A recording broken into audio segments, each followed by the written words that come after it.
السلام علیکم بچوں، کیسے ہیں آپ سب؟ امید ہے آپ سب خیریت سے ہوں گے۔ میں مس نوشابہ اسد نئی جماعت میں سب کو خوش آمدید کہتی ہوں۔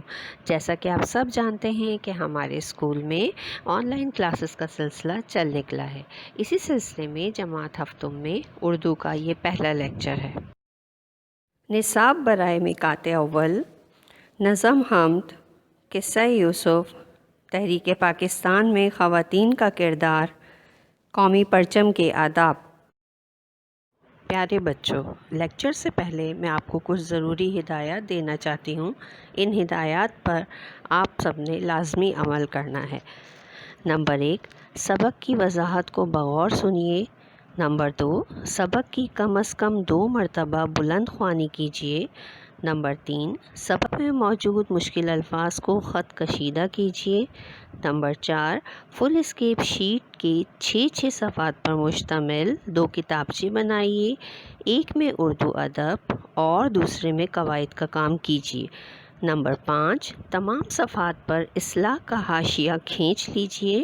نمبر 6، سبق سے متعلقہ تمام سرگرمیاں اور کام یاد بھی کیجیے۔ نمبر 7، 2 اسباق کا کام مکمل ہونے کے بعد دی گئی تاریخ پر چیک کروانے کے لیے اسکول ضرور بھیجیے۔ اس کام کو آپ کی حاضری تصور کیا جائے گا۔ نمبر 8، کتابچے کے پہلے صفحے پر نام، جماعت اور فریق ضرور تحریر کیجیے۔ نظم حمد میں شامل ہیں خوش خطی، نئے الفاظ، الفاظ معنی، تعارف شاعر، مختصر سوال جواب، مرکزی خیال، خلاصہ جو کہ بچے خود کریں گے، اور تشریحات۔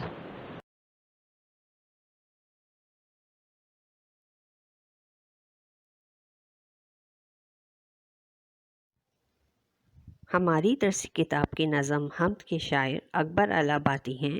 اکبر الہ آبادی کی شاعری میں ہمیں ہلکا پھلکا طنز و مزاح نظر آتا ہے۔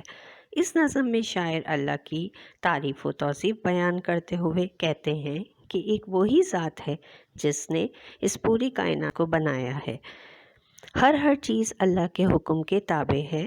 اسی کے حکم سے زمین و آسمان کا نظام چلتا ہے۔ رات اور دن کا ہونا، موسموں کا رد و بدل، ہوا کی روانی اسی کے حکم سے ہے۔ دنیا کی تمام حسین نظارے اللہ کی قدرت کا پتہ دیتے ہیں۔ اللہ کی مرضی اور حکم کے بغیر ایک پتا بھی نہیں ہل سکتا۔ وہ جس کو چاہتا ہے زندگی دیتا ہے اور جس کو چاہتا ہے موت دے دیتا ہے۔ جب تک ہم لوگ اس فانی دنیا میں رہتے ہیں، اسی دنیا کو سب کچھ سمجھنے لگتے ہیں اور یہ بھول جاتے ہیں کہ ہمیں ایک دن مرنا بھی ہے۔ زندگی اور موت کی حقیقت کو واضح کرتے ہوئے شاعر اکبر الہ آبادی ہمیں بیدار کرنا چاہتے ہیں کہ اگر ہم دنیا اور آخرت کی فلاح و کامیابی چاہتے ہیں تو ہمیں اپنے رب کی اطاعت کرنی ہوگی اور زیادہ سے زیادہ اچھے اعمال کرنے ہوں گے تاکہ مرنے کے بعد ہم فلاح پا سکیں۔ اپنی درسی کتاب کی نظم حمد میں سے نئے الفاظ تلاش کیجیے، کوئی بھی 10۔ دیے گئے الفاظ کے معنی لکھیے اور انہیں یاد بھی کیجیے۔ صنعت، کاریگری، اجل، وقت یا موت، تابع، ماتحت، آشکارا، ظاہر، دار فانی، فنا ہونے والا مقام، شان یکتائی، اکیلا، عظمت والا، نمودیں، نشوونما، جلانا، زندہ کرنا، جاہ و حشمت، شان و شوکت، برحق، ٹھیک، درست۔ نظم حمد کے شاعر اکبر الہ آبادی ہیں۔ اکبر الہ آبادی کا نام سید اکبر حسین رضوی تھا۔ آپ 16 نومبر 1846 کو الہ آباد بہارت میں پیدا ہوئے۔ ابتدائی تعلیم مروجہ دستور کے مطابق مدرسے میں حاصل کی۔ قانون کی اعلیٰ تعلیم حاصل کرنے کے بعد الہ آباد ہائی کورٹ میں بحیثیت سیشن جج ملازمت کی اور اسی عہدے پر ریٹائر ہوئے۔ 15 فروری 1921 کو الہ آباد میں وفات پائی۔ بچوں، آپ نے کتاب کے صفحہ نمبر 2 کا سوال نمبر 2 جو کہ مختصر سوالات ہیں کرنے ہیں، جس میں سے آپ سوال نمبر 2، سوال نمبر 3 اور سوال نمبر 5 کریں گے۔ پیش نظر نظم حمد کے شاعر اکبر الہ آبادی ہیں۔ اس نظم کا مرکزی خیال یہ ہے کہ پوری کائنات کا خالق و مالک اللہ تعالیٰ ہے اور اسی کے قدرت سے اس دنیا کا نظام چل رہا ہے۔ اللہ کے حکم ہی سے موسم بدلتے ہیں، بارشیں برستی ہیں، پھل پھول اور اناج زمین میں اگتے ہیں، چاند اور سورج کا اپنے وقت پر نکلنا اور غروب ہونا اور ٹھنڈی ہواؤں کا چلنا سب کچھ اس مالک کائنات کی وجہ سے ہے۔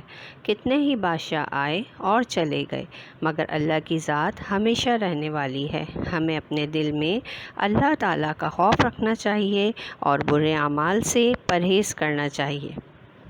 بیانیہ وضاحت کے ذریعے نظم حمد کا خلاصہ بچے خود کریں گے۔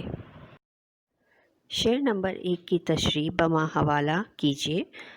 شعر نمبر 1: اسی کے انتظام و حکم سے موسم بدلتے ہیں، وہی ہے وقت پر جس نے ہواؤں کو ابھارا ہے۔ پیش نظر شعر ہماری اردو کی درسی کتاب سے لیا گیا ہے اور اس حمد کے شاعر اکبر الہ آبادی ہیں۔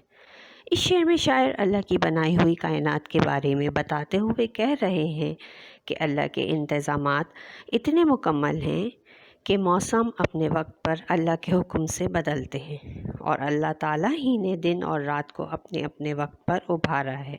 سورج اور چاند کے نکلنے کا بھی ایک وقت مقرر ہے، غرض یہ کہ کوئی کام بھی بے وقت نہیں ہوتا، یہاں تک کہ اللہ تعالیٰ ہواؤں کو بھی اپنے وقت پر چلاتا ہے۔